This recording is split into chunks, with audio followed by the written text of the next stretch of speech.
be a sponge, and then bring the juice.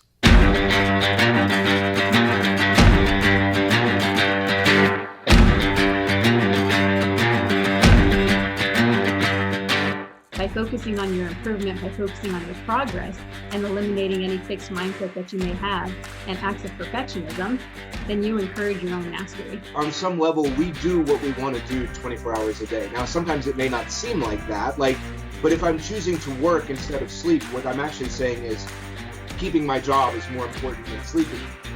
I'm tired of this. I'm tired of getting beat. What can I do to get over this hump?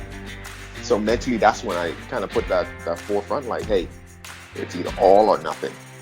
I like to put failure in quotations because I don't believe that failure is true failure if you're looking at it with the right mindset. The truth is, the journey to greatness is hard. It takes time, it takes effort, it takes focus, and every day you have to decide what you value, what you want to pursue, and what you want to achieve. And if you dig deep enough, if you push hard enough, we all have what it takes to be great. Welcome to the Edge of Greatness.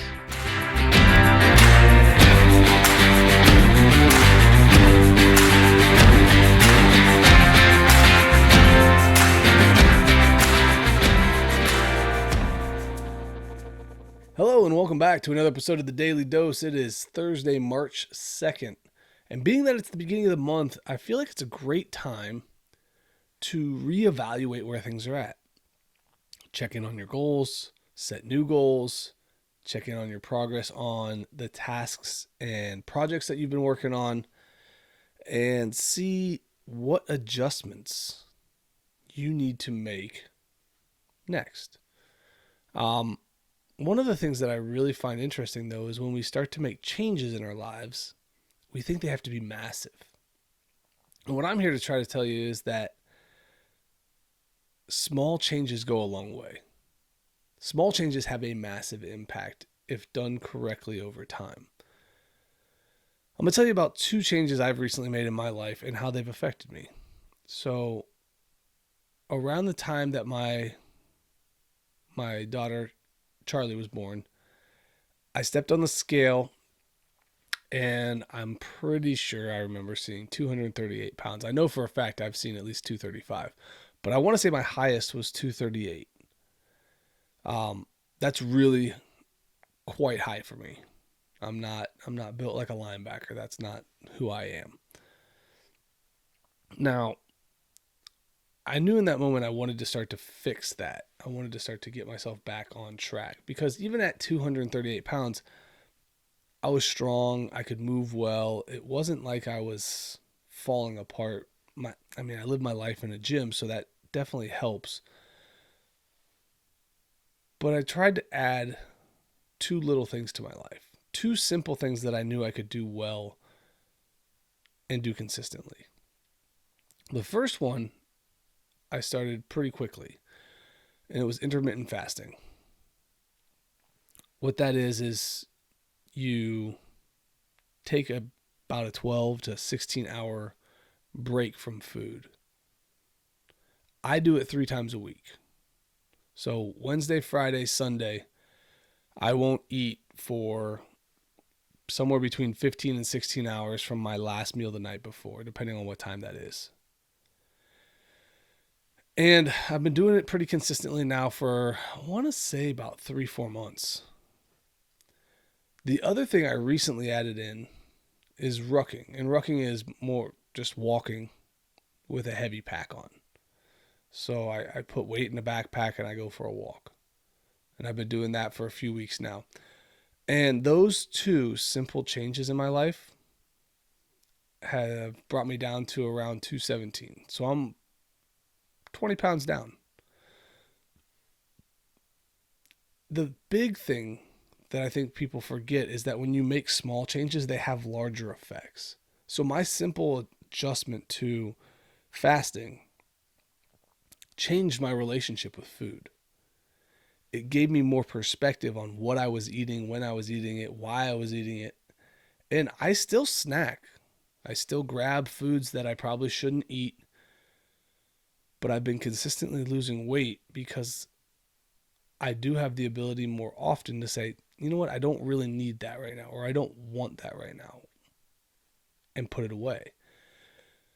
The other thing is it's limiting the amount of time during the day that I can snack. Because if I'm not eating for 12 to 16 hours in the day, that's a small window of time that I'm not having food and I'm not putting crap in my mouth. The other thing is going for a walk is something that is usually relatively enjoyable. Now, it's less enjoyable with weight on your back, I'll tell you that. But it was a small change to something that I've already been doing. I take the dog for a walk. I go outside and enjoy some nature. I get out, try to take in some sunlight. Now I just do it with a little bit extra weight on my back. So when you're looking at the things in your life that you're about to try to change, when you're looking at the goals, the projects, the tasks, the things that are important to you, look for the smallest possible thing you can change that you know you can change today and do it well. Even if you don't think it has any impact on anything else. What's the smallest change you can make today? And then stick with it. From there, can you add to that change, or can you add another change on top of it? Like, what changes go with that? Excuse me. The thing of it is that we try to do a drastic change to make the impact happen faster. But what we really do is we overwhelm ourselves because the change is too big and too new, and we can't sustain it. It might be the right change eventually to get to. It might be something that'd be really good for you. But if you can't keep it and you can't keep with it, it's just going to end up burning you out. It's going to end up setting you off track. So simplify. Break it down. What's the smallest possible change you can do consistently? If you're trying to get into exercise, can you exercise 4 days a week? No? Is that too much? Okay. 3 days a week? Better yet, instead of breaking it into days, can you give me 5 hours over the course of the next 2 weeks? And you can break it into half hours if you want to. So break the time components down. I want 20 minutes 5 days a week. I want 20 minutes 3 days a week. There we go. I got an hour. What type of commitment are you willing to make that you know you can sustain long term? It doesn't have to seem like a lot. It doesn't have to be this massive change. It could be something as simple as, when you wake up every morning, can you do 10 push-ups?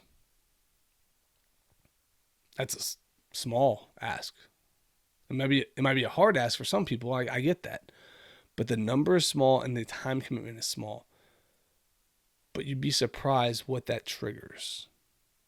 Right? Can you walk around the block once a week? Can you walk around the block once a day? What are you comfortable with? What level of commitment can you sustain? So think about those things as we enter this month. What small change can you make? What change do you feel confident you can sustain? And let's get to it. If you need an accountability partner, hit me up. If you need some guidance on what maybe a small change might look like in your life, feel free to contact me. My DMs are open, and you can hit me up on through my email as well, charles@theedgeofgreatnessproject.com.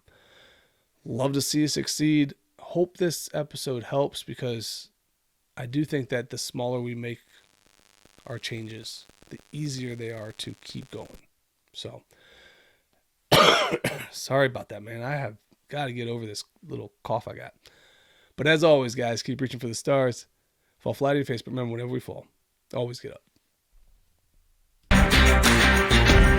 Thank you for joining us today on the Edge of Greatness podcast. If you haven't yet, please take a minute now to subscribe and review our show. Join us again next week as we continue to dig deeper into the key components of greatness. The path to greatness is never linear, so remember to keep pursuing greatness no matter what. Keep stretching your abilities, reach for the stars, and fall flat on your face. But remember, no matter what happens, whenever we fall, always get up. Until next time, I'm Charles Schultz, and this was the Edge of Greatness podcast.